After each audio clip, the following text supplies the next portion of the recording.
pakar-pakar hukum itu telah mencampakkan etika profesi ke tong sampah. Assalamualaikum warahmatullahi wabarakatuh. Salam sejahtera untuk semua. Kembali bergabung di channel Perspektif Alternatif. Jangan lupa bagi yang belum, silakan memberi subscribe, like dan komennya. Saudara-saudara, kesempatan kali ini saya ingin berbicara tentang etika profesi, ya. Saudara-saudara, khususnya para mahasiswa yang sedang belajar tentang etika profesi dan juga siapapun yang ingin memahami tentang etika profesi, ya. Akhir-akhir ini memang etika profesi nampaknya sedang dicampakkan gitulah oleh mereka yang sebenarnya memiliki pemahaman atau pengetahuan yang cukup, ya, bahkan disebut sebagai seorang yang pakar, ya, mengenai masalah hukum, ya, tentang birokrasi, tentang perpolitikan, dan tapi mereka nampaknya akhir-akhir ini telah maksudnya para petinggi-petinggi di negeri ini telah mencampakkan etika dalam berprofesi, ya. Saudara-saudara mahasiswa dan siapapun yang ingin belajar tentang etika profesi, ya, beretika itu adalah sesuatu yang sangat penting, ya, dalam menjalani kehidupan, baik sebagai individu atau kehidupan pribadi, kehidupan dalam bermasyarakat maupun dalam menjalankan profesi dalam satu lembaga atau institusi di mana tempat kita bekerja. Etika merupakan variabel yang sangat menentukan kesuksesan hidup seseorang. Jadi karakter itu lebih menjadi variabel utama daripada kecerdasan intelektual atau kecerdasan akademik atau IQ. Saudara-saudara, pendidikan itu sendiri sebenarnya adalah merupakan upaya sadar untuk mengembangkan kecerdasan dan juga karakter. Sebab karakter itu merupakan hal yang utama dalam kehidupan kita yang dapat membuat hidup lebih bermakna. Kecerdasan tanpa etika, kecerdasan tanpa karakter itu akan sesuatu yang akan mendatangkan bahaya, ya. Jadi pendidikan itu sebenarnya adalah merupakan upaya untuk mencerdaskan sekaligus juga untuk membina karakter satu bangsa atau karakter pribadi, ya. Nah, jadi menurut Frank Allen gitu, ya, terlepas seseorang itu cerdas atau tidak, karakter akan memfokuskan seseorang untuk melakukan yang terbaik dengan apa yang dimilikinya. Apabila seseorang mempunyai karakter dan kecerdasan yang tinggi, maka karakter akan mengarahkan orang tersebut untuk menggunakan kecerdasannya dalam hal yang positif. Kecerdasan tanpa karakter itu akan berbahaya. Hal ini akan mengarah pada segala macam tindakan egois dan destruktif, ya. Sekali lagi, tindakan egois dan destruktif yang hanya terfokus pada keuntungan diri sendiri dan merugikan orang lain. Jadi ketika seseorang yang cerdas tetapi tidak berkarakter, itu akan lebih berbahaya karena mereka bisa melakukan tindakan-tindakan yang lebih destruktif dan dapat merugikan orang banyak, begitu, ya. Inilah pentingnya kehidupan untuk beretika, baik sebagai pribadi, sebagai anggota masyarakat dalam kehidupan bermasyarakat, ya, dan juga sebagai anggota dalam suatu profesi atau menjadi pekerja dalam suatu perusahaan atau lembaga di mana tempat kita bekerja. Saudara-saudara, para mahasiswa dan siapapun yang ingin memahami tentang etika profesi, ya. Jadi etika itu merupakan hal yang sangat penting dalam kehidupan dimanapun, ya, di berbagai negara manapun. Etika itu merupakan hal yang harus diajarkan, ditanamkan, diinternalisasikan kepada warganya, kepada masyarakatnya, karena dengan kehidupan yang beretika itu adalah sebagai hal yang dapat mengantarkan pada kehidupan yang harmonis dan juga kehidupan yang saling membahagiakan. Saudara-saudara, Kata etik itu sebenarnya dari kata ethos ya, bahasa Yunani ya, yang berarti di dalamnya mengandung norma-norma, nilai-nilai, kaidah-kaidah bagi tingkah laku manusia yang baik.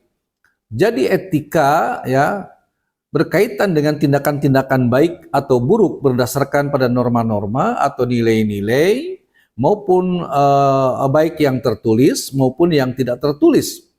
Dalam Kamus Besar Bahasa Indonesia misalnya, etika itu adalah ilmu tentang apa yang baik dan apa yang buruk dan tentang hak serta kewajiban atau moral yang melibatkan moral dan akhlak ya. Setiap pekerjaan atau profesi pada bidang tertentu memiliki etika atau etika profesi ya yang menjadi pedoman dalam melaksanakan tugas dan tanggung jawabnya. Jadi pekerjaan apapun termasuk misalnya sebagai birokrat, sebagai politikus, sebagai pekerjaan di bidang hukum, sebagai hakim ya kan, sebagai dokter, sebagai guru, sebagai tentara dan sebagai apapun pekerjaan kita biasanya terikat dengan etika profesi ya, karena etika profesi itu adalah sebuah aturan yang dapat meningkatkan rasa tanggung jawab pada setiap individu atau setiap pekerja atau pegawai ya kan. Tanpa adanya etika profesi, seseorang mungkin akan bekerja tanpa dengan tanggung jawab atau disiplin gitu ya. Nah, karena etika itu adalah sesuatu yang dapat membangun suasana kerja yang penuh keharmonisan ya, adanya satu teamwork yang saling mensupport, saling mendukung, saling mengingatkan dan saling mengarahkan pada satu pencapaian kerja yang maksimal begitu ya. Jadi itulah etika profesi sangat penting sekali. Ketika seseorang melanggar etika profesi, itu biasanya ada hal-hal yang dapat merugikan orang lain ya. Jadi etika profesi sebenarnya merupakan perwujudan tanggung jawab dari seorang pekerja atau seorang pegawai dalam rangka melakukan pekerjaannya atau dalam rangka memberikan pelayanan publik atau pelayanan profesinya terhadap masyarakat ya. Inilah pentingnya etika dalam kehidupan kita, baik dalam kehidupan pribadi sekali lagi, dalam kehidupan bermasyarakat maupun dalam menjalankan profesi, dalam kehidupan bernegara ya, semua diikat oleh satu aturan atau yang namanya etika ya. Karena dengan etika itulah maka akan terwujud satu kehidupan yang sangat harmonis dan saling membahagiakan. Jadi etika profesi itu merupakan aturan tertulis yang sengaja dibuat secara sistematis berdasarkan pada prinsip-prinsip moral yang ada. Etika tertulis ini sebenarnya berfungsi sebagai alat untuk menghakimi atau mengontrol segala macam tindakan yang dinilai menyimpang atau aturan yang ada, yang jika orang menyimpang biasanya akan kena sanksi, dari sanksi yang sangat ringan sampai sanksi yang sangat berat gitu ya. Itulah etika profesi ya.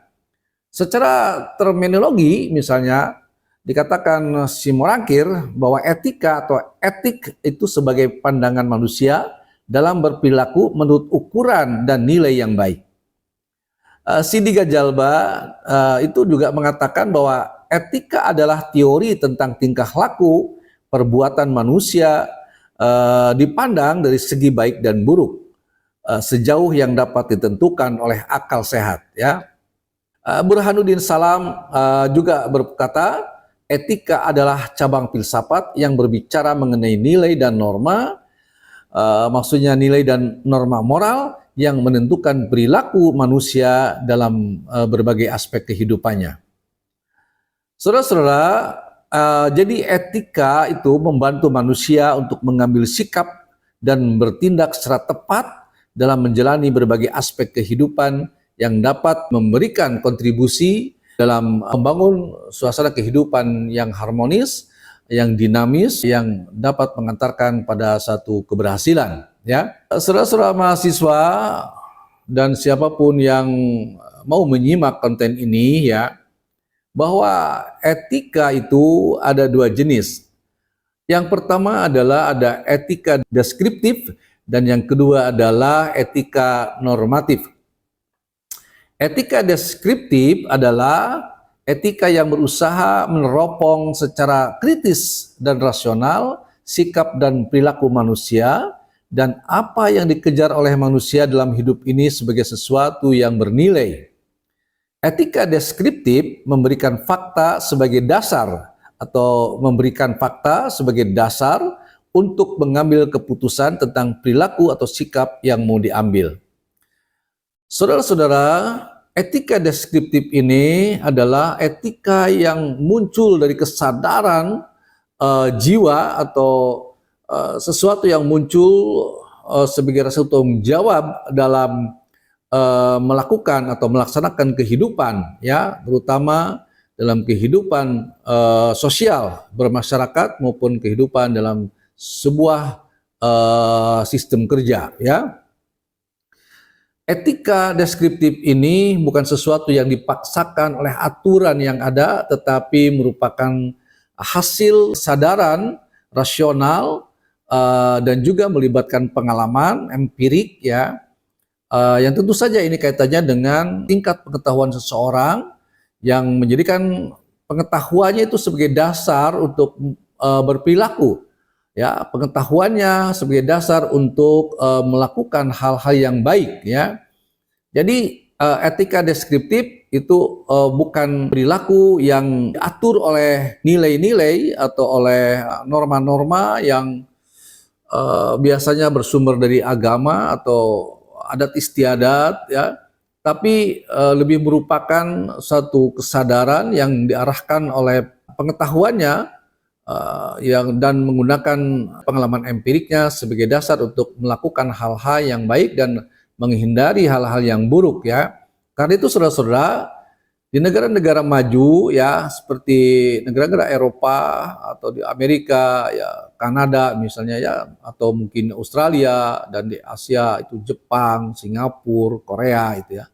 Orang melakukan suatu kebaikan atau melakukan kehidupan yang penuh ketertiban, yang penuh disiplin dan tanggung jawab itu bukan karena dituntut oleh satu aturan moral atau yang bersumber dari misalnya saja agama atau mungkin adat istiadat, tetapi mereka melakukan satu tindakan disiplin, jujur, ya kan, tanggung jawab, ya, respect, ya. Itu adalah merupakan satu hal yang muncul dari kesadaran pribadi karena mereka memahami betul bahwa setiap kebaikan yang dilakukan itu hakikatnya adalah untuk kembali kepada yang melakukan kebaikan itu sendiri, ya. Jadi kebaikan yang ada di masyarakat itu sebenarnya merupakan hasil kontribusi setiap orang melakukan kebaikan, ya. Jadi mereka itu paham betul bahwa kehidupan ini adalah diatur oleh hukum yang disebut hukum sebab akibat, ya. Itulah ilmu pengetahuan yang telah mengajarkan pada mereka bahwa secara empirik hidup ini tidak akan lepas dari hukum sebab dan akibat. Sehingga mereka itu melakukan kebaikan adalah untuk mendatangkan kebaikan, gitu, ya.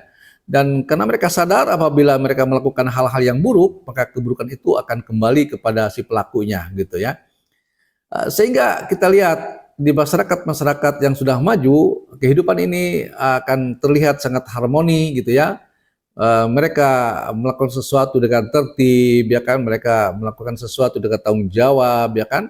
Kita lihat, ya, angka-angka korupsi itu ternyata adalah semakin tinggi peradaban suatu bangsa, itu semakin rendah tingkat korupsi itu, tingkat disiplin, ya, tingkat tanggung jawab, kejujuran itu semakin tinggi, ya, di masyarakat-masyarakat yang sudah tinggi peradabannya atau tinggi ilmu pengetahuannya, gitu, ya. Dan di masyarakat yang masih terbelakang atau masih berkembang, justru walaupun misalnya mereka itu memiliki sumber moral seperti agama, ya kan, atau adat istiadat, ternyata perilaku-perilaku menyimpang, ya, dari etika itu sangat tinggi, gitu, ya. Angka korupsi, ya, angka perilaku-perilaku yang mencerminkan ketidaktertiban, ya, mencerminkan ketidakjujuran, rendahnya tanggung jawab itu sangat tinggi di masyarakat yang masih terbelakang atau masyarakat yang sedang berkembang. Seperti negeri kita Indonesia ini, ya kan, itu kita lihat angka korupsi, angka penyelewengan, angka ketidaktertiban, angka rendahnya tanggung jawab itu sangat tinggi. Padahal kita tahu bahwa bangsa kita adalah bangsa yang beragama gitu ya. Bahkan diatur ya bahwa di negeri Pancasila ini orang harus beragama ya, walaupun memang kata harus ini dalam tanda petik gitu ya, karena agama itu sebuah pilihan begitu ya. Tapi umumnya bangsa Indonesia adalah bangsa yang beragama gitu ya. Tetapi kita lihat sekalipun mereka bangsa yang beragama, tetapi kalau kita lihat bagaimana mereka melakukan hal-hal terkait dengan ketertiban, tanggung jawab, kejujuran itu sangat rendah ya kan. Jadi angka korupsi itu paling tinggi ya. Misalnya tanggung jawab terhadap lingkungan, kebersihan dan sebagainya itu sangat rendah. Banyak orang yang memakai mobil mewah gitu kan, mereka juga terdidik, tapi buang sampah dari mobil itu hal yang kita sering jumpai ya. Itu adalah mencerminkan bahwa memang budaya masyarakat kita itu sangat rendah, atau karakter kita atau bangsa kita itu memang masih rendah. Mereka hidup tanpa adanya kesadaran etika gitu kan, sehingga bisa menimbulkan kerugian bagi orang lain. Nah, itulah etika deskriptif itu muncul dari kesadaran, sedangkan etika normatif yaitu etika yang berusaha menetapkan berbagai sikap dan pola perilaku ideal yang seharusnya dimiliki oleh manusia dalam hidup ini sebagai sesuatu yang bernilai. Etika normatif memberi penilaian sekaligus memberi norma sebagai dasar dan kerangka tindakan yang akan diputuskan. Jadi normatif itu adalah aturan-aturan ya, mungkin bisa bersumber dari agama atau mungkin ada adat istiadat, bisa bersumber dari berbagai undang-undang atau peraturan-peraturan, atau mungkin ada standar operasional prosedur dalam sebuah sistem kerja ya. Nah, ini adalah norma-norma yang biasanya diterapkan.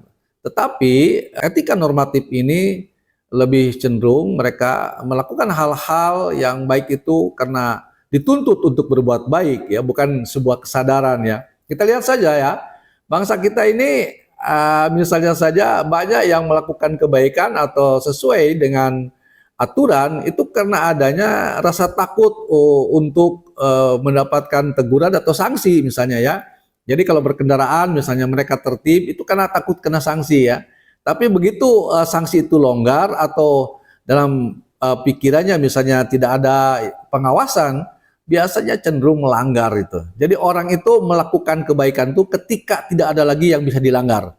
Ya, bukan berarti sebaliknya mereka itu melakukan pelanggaran jika kebaikan itu sudah tidak ada gitu kan. Hal-hal yang baik itu tidak ada. Jadi banyak masyarakat kita itu yang lebih suka melakukan jalan pintas daripada jalan pantas gitu ya.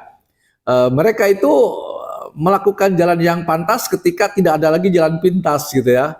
Nah, seperti misalnya dalam kendaraan, mereka tuh ngerem kendaraan itu ketika tidak ada lagi ruang untuk bisa terus berjalan gitu ya. Ketika ada orang nyebrang gitu ya. Ini sesuatu yang memang karakter bangsa kita masih rendah gitu ya, kita di jalan raya ya. Demikian juga di lampu merah misalnya ya. Mereka berhenti di lampu merah tuh ketika memang mungkin kondisi kendaraan padat gitu kan, dari berbagai arah gitu ya, dan takut ditegur orang dan sebagainya ya. Tapi begitu misalnya dalam situasi atau suasana yang sepi ya, maka akan cenderung ditabrak saja lampu merah itu ya, bablas saja gitu ya. Sekalipun sebenarnya tidak begitu, harusnya tetap saja ya, walaupun sepi ya, ketika ada lampu merah karena tetap saja berpotensi adanya kecelakaan walaupun dalam keadaan sepi gitu ya. Jadi inilah etika-etika yang dipaksakan oleh sebuah aturan seringkali gagal. Justru sebaliknya etika-etika yang muncul dari dalam dirinya sendiri karena adanya satu kesadaran, karena tingkat pengetahuannya mengantarkan pada satu pemahaman bahwa hidup ini adalah sesuatu yang diatur oleh hukum kausalitas sebab akibat, sehingga mereka tidak ingin memperoleh akibat-akibat buruk sehingga mereka berbuat kebaikan. Nah, inilah yang harus dipahami bersama ya. Baik para mahasiswa dan siapapun yang ingin menyimak video ini terkait dengan etika profesi ya.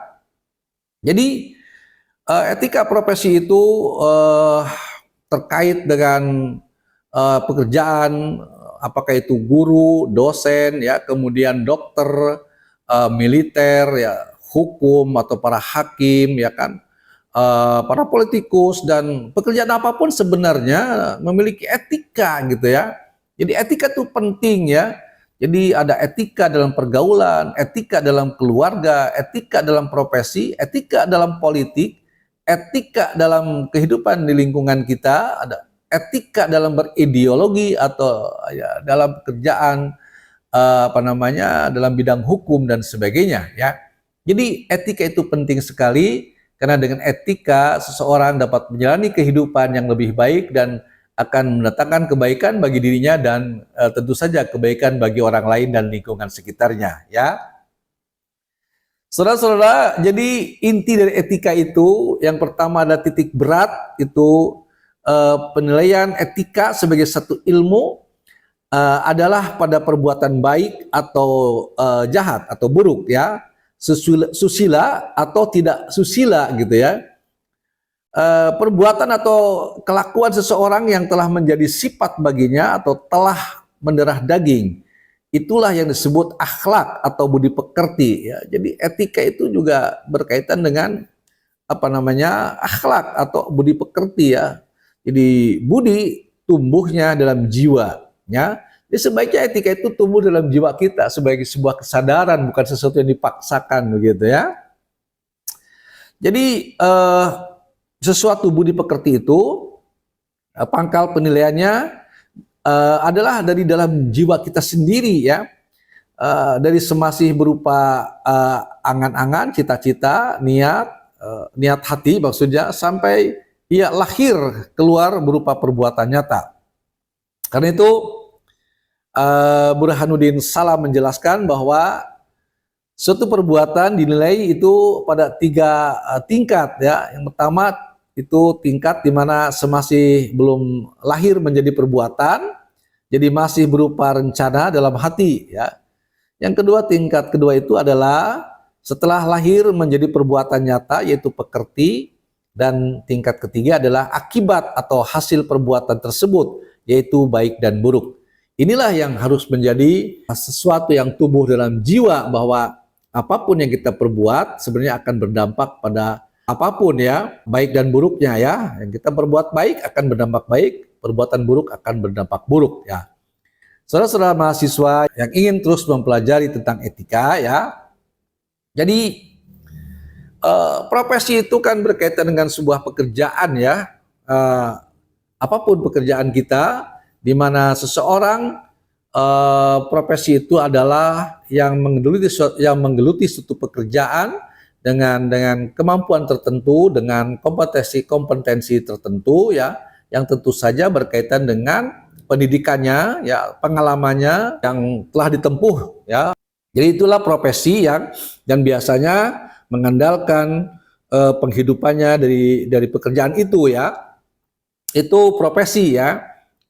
Jadi profesi itu pekerjaan yang dilakukan sebagai kegiatan pokok untuk menghasilkan nafkah dan mengandalkan suatu keahlian gitu ya. Nah, sedangkan profesional itu lebih pada sikap ya. Sikap profesional itu sikap yang penuh dengan tanggung jawab ya. Sikap yang sungguh-sungguh dalam menekuni profesi itu atau pekerjaan ya.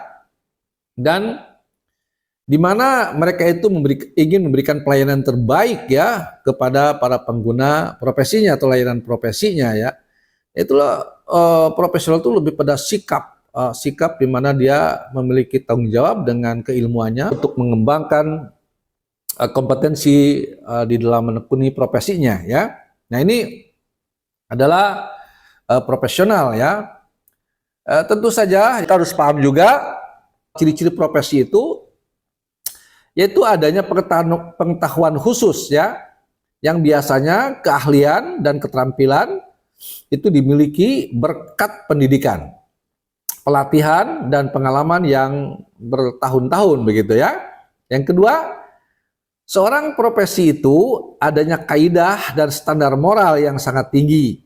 Hal ini biasanya setiap pelaku profesi mendasarkan kegiatannya pada kode etik profesi ya. Kemudian yang ketiga, mengabdi pada kepentingan masyarakat. Artinya setiap pelaksana profesi harus meletakkan kepentingan pribadi di bawah kepentingan masyarakat. Ya.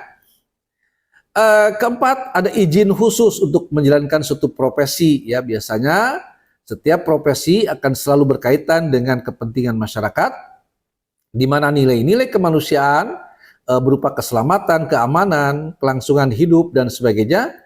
Maka untuk menjalankan suatu profesi harus terlebih dahulu ada izin khusus.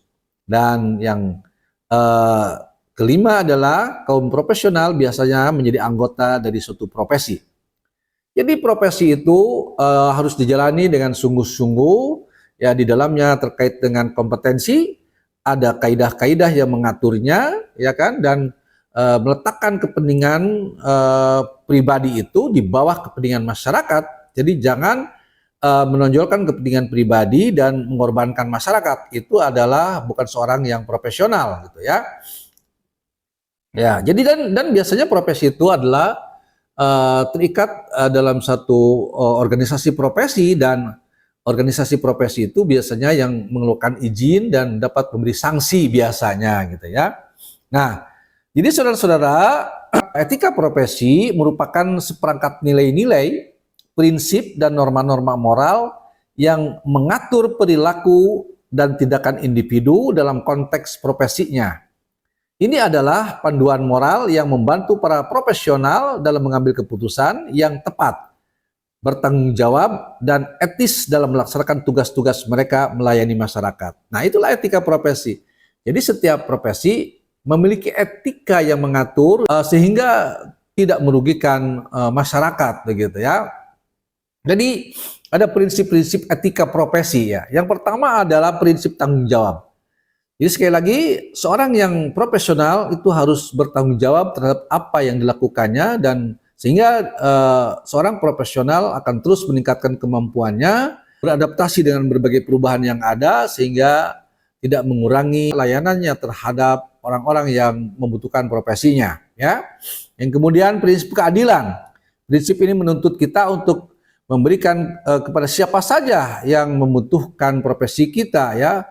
Tidak boleh adanya diskriminatif, ya, perlakuan yang tidak adil, misalnya hanya karena berbeda agama, berbeda suku, ya, berbeda ras dan sebagainya. Itu harus dihindari, karena tindakan profesional itu harus betul-betul mencerminkan keadilan tanpa adanya sikap-sikap diskriminatif, ya. Kemudian ada prinsip kompetensi. Seorang profesional itu harus mampu menunjukkan tingkat kompetensinya, gitu ya.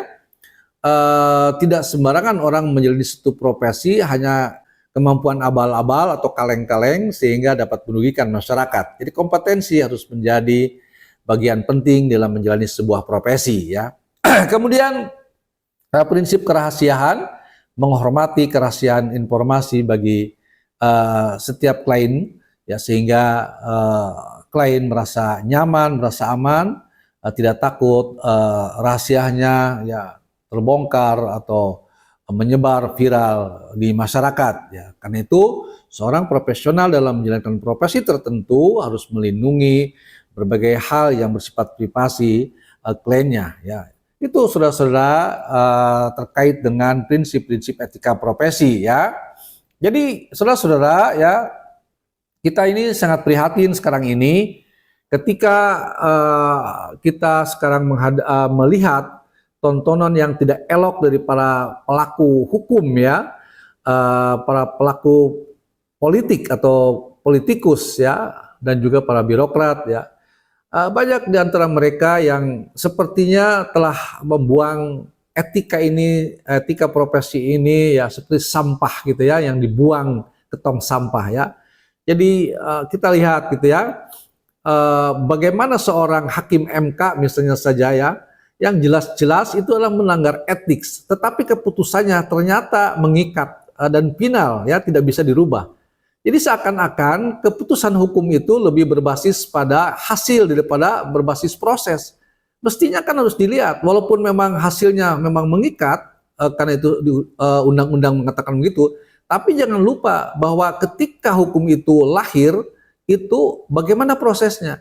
Kalau dalam prosesnya saja sudah salah, mengapa itu harus diterima sebagai satu keputusan yang final gitu ya. Jadi otak saya ini kayaknya bingung saya untuk bisa memahami hukum ini ya kan. Mengapa hukum diciptakan atau dibuat seperti itu ya? Toh itu bukan malaikat apalagi sebagai keputusan Tuhan gitulah. Itu kan keputusan manusia ya, dan harusnya hukum itu berdampak pada sebuah keadilan, berdampak kepada sebuah kebaikan bersama gitu ya, tanpa ada pihak-pihak yang dirugikan. Itu peranan hukum ya. Tapi kenapa kok MK melakukan membuat sebuah keputusan yang kemudian apapun keputusannya, benar salah, baik buruk, akan diterima apa adanya gitu ya, karena undang-undang mengatakan apapun yang telah diputuskan oleh MK sifatnya final dan mengikat. Itu kan Masya Allah, saya tidak bisa menerima akal sehat saya ya. Karena sebuah keputusan hukum itu mestinya jangan hanya melihat jangan berbasis hasil, tapi justru harus melihatnya harus berbasis proses. Nah, sekarang prosesnya itu benar atau salah. Kalau kita semua tahu, semua pakar hukum mengatakan, ya semua pakar hukum mengatakan bahwa apa yang dilakukan oleh MK itulah sebuah tindakan yang menyimpang, yang melanggar kode etik, ya kan, yang tidak sesuai kapasitasnya gitu ya, yang tidak ya, jadi melanggar konstitusi, melanggar etik ya. Dan kemudian banyak yang mengatakan, termasuk Yusril Ihya Mahendra bisa mengatakan dengan jelas bahwa itu adalah sebuah keputusan hukum yang cacat gitu kan. Demikian juga Mahfud MD misalnya, sama juga mengatakan seperti itu ya. Jadi anehnya tapi mereka yang tahu bahwa itu cacat hukum, mereka yang paham bahwa itulah menyimpang secara hukum, secara konstitusional, tapi mereka masih terlihat begitu adaptif terhadap kesalahan itu. Mereka begitu toleran terhadap kesalahan itu gitulah. Dan yang saya tidak habis pikir ya, orang yang tahu bahwa itu adalah cacat tetapi mereka berdiri di atas kecacatan itu gitu loh. Atau mereka berdiri di belakang orang-orang yang lahir dari kecacatan hukum gitu. Seperti misalnya saja ya, Yusril Ihya Mahendra misalnya berdiri di belakang Gibran ya, masuk dalam koalisi Prabowo misalnya gitu ya. Nah itu kan Gibran itu kan produk hukum yang cacat, tapi mereka mau ya rela berdiri di belakangnya gitulah ya, tanpa malu gitu loh. Di mana konsistensinya, di mana integritasnya, ya kan? Demikian juga Mahfud MD. Mahfud MD itu kalau ngomong itu secara hukum sepertinya pakar banget dan sepertinya seorang yang terbebas dari kesalahan ya. Tapi lihat mereka juga kan toleran ya, bahkan membela gitu kan, seakan-akan ya dengan mengatakan ya memang betul ya secara konstitusional bahwa apapun yang diputuskan MK itu adalah final dan mengikat. Tapi mereka sangat adaptif dan toleran karena ada dalam lingkungannya begitu ya. Tidak ada misalnya saja upaya-upaya untuk bagaimana ke depan meluruskan dengan untuk lebih baik lagi ya. Nah mestinya ketika berproses saja itu harus ada teguran ya. Tapi karena memang ini adalah merupakan konspirasi ya kan, ini merupakan sesuatu yang by design gitu kan, maka mereka biasa-biasa aja tanpa gejolak. Tapi kalau sudah jadi keputusan itu, mereka bereaksi tanpa bisa berbuat apa-apa. Nah inilah yang saya katakan bahwa pakar-pakar hukum itu telah mencampakkan etika profesi ke tong sampah begitu ya. Dan ini adalah merupakan presiden yang buruk ya dalam membangun karakter bangsa ini ya. Karena pasti orang-orang awam atau masyarakat pada umumnya akan melihat ya para petinggi atau orang-orang yang paham saja, orang-orang yang pakar saja ya berperilaku yang sangat adaptif terhadap penyimpangan. Apalagi misalnya saja ya masyarakat awam, masyarakat umum gitu kan, sehingga mereka akan menganggap sebagai suatu pembenaran bahwa ketika mereka berbuat penyimpangan, mereka akan bercermin bahwa para petinggi saja itu dengan leluasa ya berdiri di atas penyimpangan-penyimpangan etika profesi ya. Dan ini sebenarnya harus dihentikan ya ke depan, dan memberhentikan hal ini harus ada sebuah perubahan yang dipimpin oleh penggawa perubahan ya. Karena itu, memilih presiden juga kita harus hati-hati. Pilihlah orang yang benar-benar memiliki integritas yang akan membawa Indonesia ke dalam sebuah perubahan yang lebih baik, ya, yang lebih mencerminkan keadilan, ya, yang lebih mencerminkan kebenaran, ya kan, yang akan membawa Indonesia ke arah yang lebih maju, ya, dan berdaulat, ya kan. Nah ini tentu saja ketika kita memilih presiden itu harus dengan akal sehat, akal cerdas, akal yang tidak dibebani oleh kepentingan, ya, oleh kecenderungan-kecenderungan subjektif, ya kan. Nah, tapi didasari oleh sesuatu yang muncul dari kesadaran jiwa bahwa kita ingin perubahan ke depan dan membutuhkan seorang pemimpin perubahan. Oke, saudara-saudara, mudah-mudahan apa yang saya sampaikan dapat memberi manfaat dan mohon maaf apabila ada hal-hal yang kurang berkenan. Billahi taufiq wal hidayah. Wassalamualaikum warahmatullahi wabarakatuh.